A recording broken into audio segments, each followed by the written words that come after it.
You know, it's funny, my friends. We all think we know our families. We swear we do. We defend them. We say things like, oh no, my family isn't like that. Yeah, that's usually right before they prove you very, very wrong. Because this isn't just a cheating story. This is about audacity, manipulation, and the kind of betrayal that doesn't scream, it whispers. So welcome, my messy little truth lovers, my emotional detectives, my fellow survivors of nothing like this would ever happen to me. Welcome to the channel Lying Whispers. Before we get comfortable, do me a favor. Hit subscribe, tap that like button, share this with that friend who swears their family is drama-free, and drop a comment if you've ever trusted someone who absolutely did not deserve it. And please stick with me, my friends, because this story starts uncomfortable and ends unforgettable. Now go ahead, grab a coffee, and sit with me through this absurd story, because I promise you by the end, you're going to need a refill. I always thought my family was normal, not perfect, just functional. Some awkward silences. A few unspoken rules. That classic, let's not talk about that energy passed down like a family heirloom. Nothing alarming. Or so I thought. My sister, let's call her Vanessa, was the youngest. The sensitive one. The misunderstood one. You already know the type, right? The person who never technically does anything wrong but somehow leaves emotional wreckage everywhere they go. The one who cries at exactly the right moment. The one who always needs support and somehow never gives it back. Growing up, Vanessa had a gift. She didn't argue. She didn't yell. She sighed. And suddenly, everyone felt bad for her. I was the other sister. The older one. The stable one. The you're strong, you'll be fine one. I learned early that being reliable meant being invisible. And yes, my friends, that part matters later. I met my husband, well, call him Mark, during one of the calmest phases of my life. No chaos. No rebound energy. Mark was steady, polite, predictable in the safest way. The kind of man your parents instantly approve of. The kind who shakes hands properly and remembers birthdays. We married without fireworks, without scandal. Everyone was happy, especially Vanessa. A little too happy. Oh my God, Mark is so good to you. You're so lucky. I wish I could find someone like that. Always smiling. Always watching. At the time, I thought it was admiration. Spoiler alert, it was not. After yet another dramatic breakup, Vanessa started coming over more often. Apparently, this ex was emotionally unavailable. Shocking, I know. She needed a place to stay. Someone to talk to. Someone to feel safe around. So, I did what big sisters do. I opened my home. I made tea. I listened. And Mark listened too. Way too well. Looking back now, my friends, the signs were practically neon. Vanessa talked. Mark advised. Vanessa cried. Mark comforted. And I sat there, normalizing something that should have made my skin crawl. Because no one teaches you how to be suspicious inside your own house. The changes were subtle at first. Mark started coming home later. He guarded his phone like it held state secrets. He was physically present, emotionally checked out. And every time I asked, I got the same answers. You're overthinking. It's just work. You're imagining things. Gaslighting, but make it casual. Meanwhile, Vanessa was glowing. New energy. New confidence. A mysterious happiness she refused to explain. And when I asked, she'd look down and say, "It's nothing." Sure. Of course it is. Let me ask you something, my friends. What would you do if you felt uncomfortable in your own home but had zero proof to justify it? Would you doubt them or yourself? I doubted myself, because that's what strong girls are taught to do. The day everything started falling apart wasn't dramatic. No yelling. No accusations. It was painfully ordinary. A random Tuesday. Vanessa showed up unannounced. And that's when I knew. Because when someone who always warns you suddenly doesn't, it's because they're carrying something heavy. Her eyes were red. Her hands were cold. Her voice shook. She sat down, Took a breath. and said she needed to talk to me. Alone. Mark wasn't home yet. And in that moment, my friends, my body already knew what my mind was still trying to deny. Vanessa took another breath, the kind people take when they're about to drop a bomb, and then pretend they didn't light the fuse themselves. She stared at her hands like the answers might crawl out of her palms and save her from saying the words out loud. Promise you won't get mad, she said. Oh, classic. My friends, anytime someone asks you not to get mad, it's because they're about to hand you a perfectly valid reason to lose your mind. I didn't answer. I just looked at her. And apparently, silence is consent when you're about to confess something unforgivable. She started talking fast. Too fast. Like she was racing the consequences. She said she was confused. That she never meant for it to happen. That it just happened. Sure. Because betrayal famously trips, falls, and lands in bed by accident.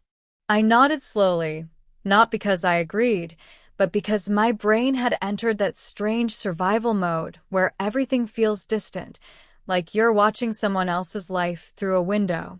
Then she said it. I'm pregnant. Time stopped. Not in a dramatic, cinematic way. In a quiet, heavy way like the air itself had thickened. I looked at her. Waited. Because pregnancy, my friends, is not the problem. The problem is the follow-up. She didn't say his name right away. She didn't have to. Her eyes dropped. And there it was. It's Mark's. Well. There it is.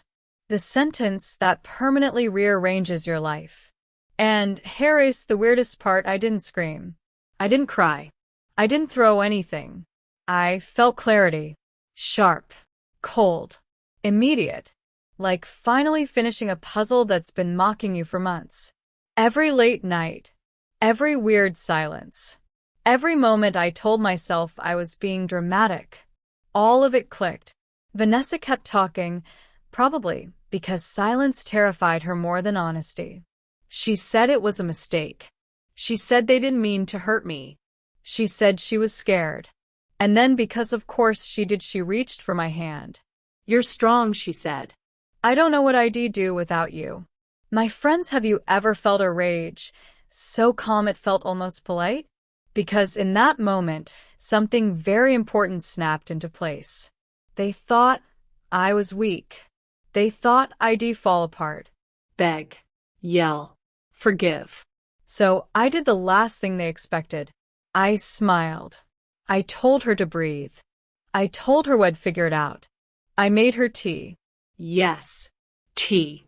Because nothing confuses a guilty person more than a victim who doesn't perform. Vanessa relaxed. She thought she was safe. That was her second mistake. Mark came home that night earlier than usual. The second he saw us sitting together, calm, quiet, suspiciously normal, all the color drained from his face. I saw it. Of course I saw it. But I saved him. I said. She told me everything. The relief that washed over him was instant and irreversible. Because in that moment, my friends, I realized something dangerous. They thought the worst was over. They thought I'd already broken. What they didn't know was that I had just started paying attention. Over the next few weeks, I became a master of observation. I played the understanding wife, the supportive sister, the emotionally evolved woman everyone loves to praise. I listened. I nodded.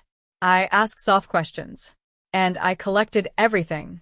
Dates that didn't line up. Stories that changed. Messages that said too much without saying enough.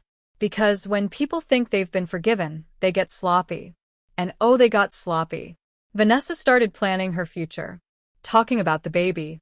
About new beginnings. Mark avoided my eyes. I smiled anyway. From the outside, it looked like peace. From the inside, it was a storm with a schedule. Let me ask you something, my friends. Have you ever pretended to be okay just long enough to understand exactly what you were dealing with? Because that's not weakness. That's strategy. And I was building mine carefully. The family dinner came sooner than expected. A birthday. Some harmless excuse to get everyone together. Parents. Aunts. Uncles. Vanessa announced the pregnancy. Applause. Gasps. Tears. And right then, right in the middle of all that noise, I knew it was time.